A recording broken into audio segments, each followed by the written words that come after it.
While we're on the subject of planning classes and skills and lesson plans for your Tiny Talk classes, I'm a big fan of lesson plans and consistency, even if it's just me. I like to go in with a plan. I like to know I have plenty of activities to work with. I don't ever like to feel like I'm watching the clock. I like to just, have a plan, be confident with what I'm doing. And that just is such a more enjoyable way for me to teach. I like to just have a plan because then I'm not always, I feel like, yes, it's a little more work to sit down and make a plan for, say, a few months or a year, but I feel like that's way less stressful and less work for me in a way than just always, flying into every class by the seat of my pants and winging it.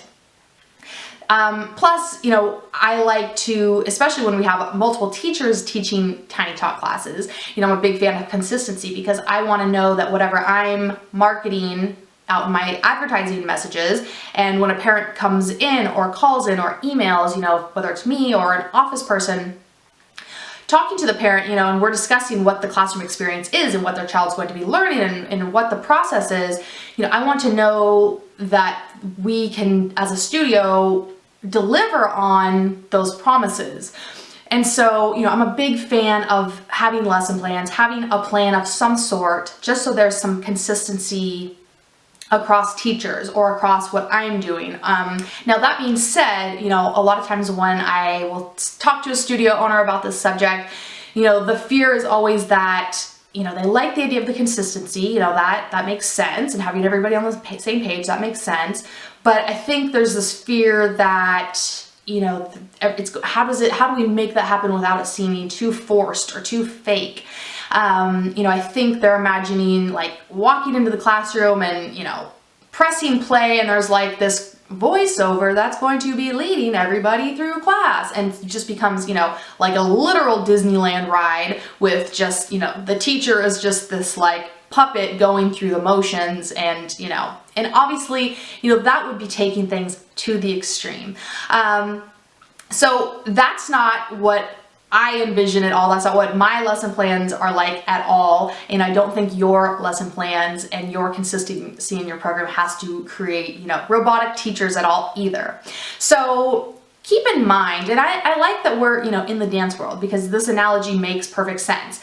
If you even teach the exact same piece of choreography to 10 different dancers and they perform it, even the exact same choreography is going to look different, feel different on each of those dancers, because they are bringing their own unique energy and personality to that choreography, right? So I think, being in this industry, we can understand that. Even though they're going through the exact same motions, they're still able to put their unique spin on it. Their energy is coming into it.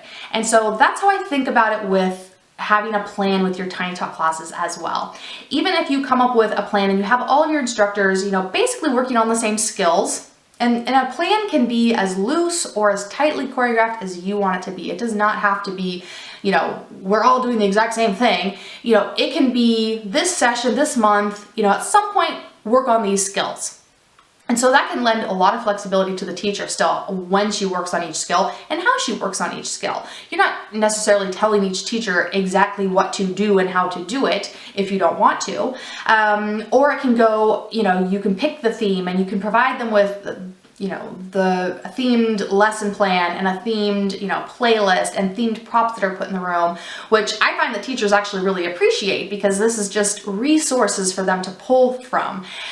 You don't have to necessarily, dictate exactly how they teach the chassé, just there's a chassé on the lesson plan, and you'd like students to, in all the Tiny Talk classes, to be covering these skills this month or this session. And maybe you're giving them a routine, and so you're giving them choreography to work on in class. Even if you provide all of this structure and all of this in a lesson plan, the instructors still are bringing so much to the table. All of this then comes to life through your instructors or through you if you're the only teacher. Your passion, your caring, your connection with students or the instructors, that's the important part of class. That's the parts that's bringing it all to life.